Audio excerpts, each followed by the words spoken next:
अस्सलाम वालेकुम। Pakistan drama world में आप सबका वेलकम है। तिनके के सहारे की इस एपिसोड में हम देखेंगे कि वासे जब दूरिया को थप्पड़ मार कर घर आता है तो वो अपनी बहन को कहता है कि मैं हॉस्पिटल से सीधा घर आ गया, मुझे लगता है कि मैंने ठीक नहीं किया। जिस पर उसकी बहन कहती कि नहीं, तुमने बिल्कुल ठीक किया।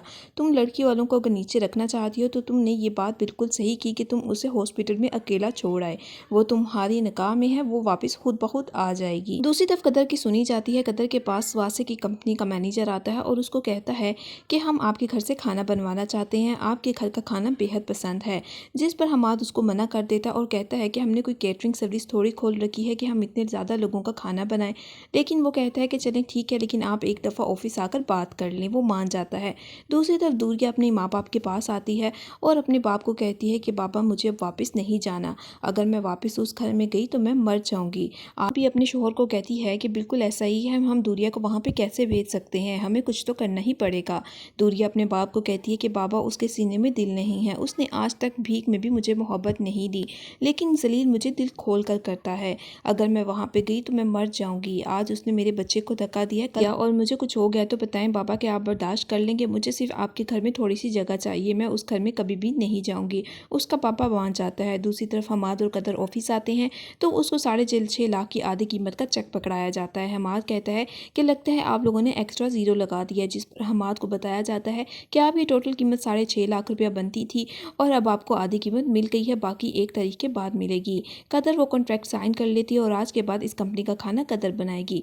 कदर को दिखाया गया है कि कदर और हमाद मिलकर बहुत मेहनत करते हैं और अपनी ज़िंदगी को बेहतर बनाने की कोशिश कर रहे हैं। हमाद की माँ भी जब कदर और हमाद को मिलकर काम करते हुए देखती है तो वो भी बेहद खुश होती है। दूसरी तरफ कदर बेहद थकी हुई होती है तो हमाद आकर उसके कंधे दुबाने लग जाता है। कदर हमाद को कहती है कि आप क्या कर रहे हैं, जिस पर हमाद कहता है कि बीवी शोहर की खिदमत करे तो ठीक है, लेकिन जब शोहर बीवी की खिदमत करे तो इसमें क्या बुराई है। वो हमाद कहता है कि अगर तुम इसी तरह काम करती रहोगी तो बीमार पड़ जाओगी, अपने लिए 2-3 बंदे रख लो या फिर ये काम मना कर दो। जिस पर कदर कहती है कि हमाद ऐसा नहीं है, घर आई हुई नेमत को ठुकराना नहीं चाहिए, इसीलिए हम इस काम को करेंगे। फिर वो कहता है कि अगर इस नेमत को हम कुछ लोगों के साथ बांट ले तो ज़्यादा बेहतर है। कदर मान जाती है। वो कहती है कि मैं अम्मा से बात करूँगी, अगर हमारे मोहल्ले में कुछ औरतें ऐसी हैं जिनको काम की ज़रूरत है तो मैं उनको रख लूँगी, लेकिन हम ये काम करेंगे अल्लाह अल्लाह करके तो हमारा बिजनेस चला है, हम मिलकर मेहनत करेंगे और इंशाल्लाह इसमें कामयाब भी हो जाएंगे। दूसरी तरफ हम देखेंगे कि कदर और हमाद आपस में बेहद खुश हैं। हमाद उसकी आंखें बंद कर उसको सरप्राइज़ देता है और घर से बाहर लेकर आता है। कदर जब बाहर आती है तो देखती है कि हमाद उसके लिए नई गाड़ी खरीद कर ले आया है। कदर वो गाड़ी देखकर बेहद खुश होती है और कहती है कि ये गाड़ी आपने अभी ली है, जिस पर हमाद कहता है कि ये हम दोनों की गाड़ी है।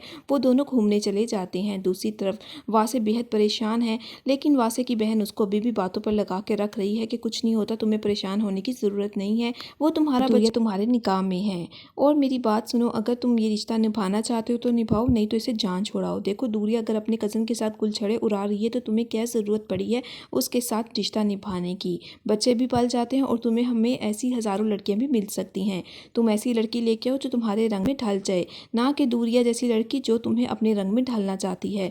वो उसको ये भी बताती है कि उसका शोहर भी ऐसा है जो बहुत कुछ करता है, लेकिन मैं तो ये रिश्ता निभा रही हूँ। वासे ये बात सुनकर गुस्सा से बोलने लगता है और कहता है कि बाजी मुझे बताएं, क्या वो भी आप पर हाथ उठाती हैं। जिस पर अदीला झूठ बोल देती है और कहती है कि वासे, मैं तुम्हें क्या क्या कुछ बताऊँ, लेकिन मैं नहीं बताती क्योंकि मैं अपने शोहर से बेहद मोहब्बत करती हूँ और मैं ये रिश्ता चलाना चाहती हूँ। वासे ये बात सुनकर खामोश हो जाता है और सोचता है कि दूरिया मेरी बहन जैसी क्यों नहीं है।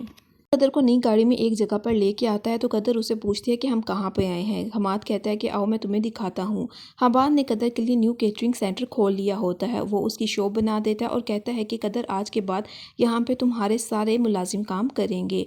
दूसरी तरफ हम देखेंगे कि जो दूरिया है वो अपने कज़न के साथ बेहद खुश है और दोनों के बीच नज़दीकियाँ भी बढ़ रही हैं। इसे रहा नहीं जाता और वो आ जाता है दूरिया के घर पे। वो उसके बाप को कहता है कि दूरिया कहाँ पे है, मुझे उससे मिलना है, लेकिन दूरिया का बाप उसे मना कर देता है और कहता है कि तुम्हारी हिम्मत कैसे हुई हमारे घर में आने वाली, हम शरीफ लोग हैं, तुम यहाँ पे तमाशा ना बनाओ और घर वापस चले जाओ। जिस पर वासी कहता है कि अगर आप लोग शरीफ लोग हैं तो अपनी बेटी को घर पे बैठा के क्यों रखा हुआ है, वो भी जवान लड़के के साथ। पर उसका बाप कहता है कि तुम्हें शर्म नहीं आती, समी उससे 2.5 साल छोटा है। जिस पर वासी उसे कहता है कि आप पीछे हटे, मैं खुद अंदर चला जाऊंगा, और लड़के की उम्र नहीं उसका अकाउंट देखा जाता है।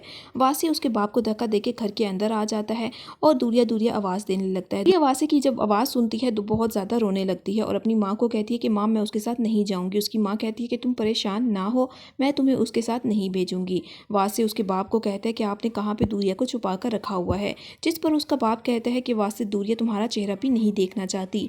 वासा ये बात सुनकर बहुत गुस्से में आ जाता है और कहता है कि उसकी ऐसी हिम्मत कि उसने मुझे ऐसा कहा कि मेरा चेहरा नहीं देखना चाहती, मैं तो आज उसको साथ लेकर जाऊँगा। लेकिन वासे का बाप उसको घर वापस भेज देता है। जब वो गुस्से की हालत में घर वापस आता है तो अपनी बहन अदीला को कहता है कि मेरी बंदूक कहाँ पे है, मैं आज दूरिया को उसके माँ बाप को मार दूंगा। लेकिन अदीला उसे बहुत मुश्किल से काम डाउन करवाती है और उसे कहता है कि अगर तुमने उनको मार दिया तो तुम जेल चले जाओगे, तुम्हारे जेल जाने के बाद मेरा क्या होगा, मुझे कौन देखेगा। वासे को वो खामोश करवाती है और कहती है कि ठीक है, अगर वो अपने घर में खुश है तो उसको कुछ देर के लिए वहाँ पे ही रहने दो, लेकिन वो वापस आ जाएगी। दूसरी तरफ कदर और हमाद ने अपना घर खरीद लिया है।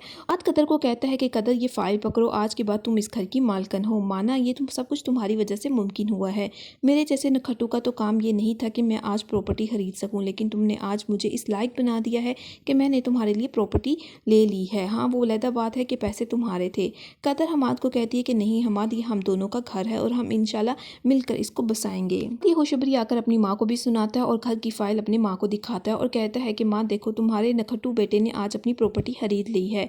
जिस पर उसकी माँ खामोश हो जाती है और हमाद को कहती है, माँ तुम मुझे छोड़कर तो नहीं जाओगे, जब तुम नखट्टू थे तो अपने माँ के पल्लू के साथ बंधे हुए थे, आज जब तुम खुद मुख्तार हो गए हो तो घर छोड़कर जा रहे हो। कदर भी ये सब बातें सुन रही होती है। हमाद कहता है कि नहीं माँ, मैं आपको छोड़कर कभी भी नहीं जाऊँगा, आप इस बात को लेकर परेशान ना हो। वासे एक बार फिर दूरिया के घर आता है और दूरिया को फ़ोन करता है। दूरिया जब मोबाइल पर उसका नाम देखती है तो बहुत ज़्यादा परेशान हो जाती है।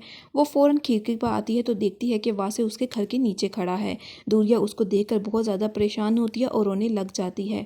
वो निकलता है अपनी गाड़ी से और दूरिया के घर का दरवाज़ा जो है मारने ज़ोर ज़ोर से लग जाता है। दूरिया का बाप घर से वापस बाहर आता है और वासे को कहता है कि तुम आज फिर यहाँ पे क्यों आए हो, वो दूरिया तुम्हारे साथ नहीं जाना चाहती। वासे कहता है कि वो मेरे साथ आज जाकर रहेगी। दूरिया का बाप कहता है कि ये शरीफों का मोहल्ला है, तुम यहाँ पे हमें बदनाम करने के लिए क्यों आए हो। जिस पर वो कहता है कि अगर आप शरीफ होते तो अपनी बेटी को इस तरह घर में ना बिठा के रखा होता आपने। उसके मोहल्ले वाले भी इकट्ठे हो जाते हैं और वो दूरिया के बाप से पूछते हैं, बड़े भाई ये क्या मामला है। उसका बाप मोहल्ले वालों को कहता है कि ये मेरी बेटी का शौहर है, लेकिन ये इस लायक नहीं है कि मैं अपनी बेटी को इसके साथ भेजूं, तुम यहाँ से वासे चले जाओ, तमाशा बनाओ। जिस पर वो उसके मोहल्ले वालों को भी कहता है कि इतने शरीफ ज़्यादा होते तो अपनी बेटी को कभी भी घर ना बिठा के रखते।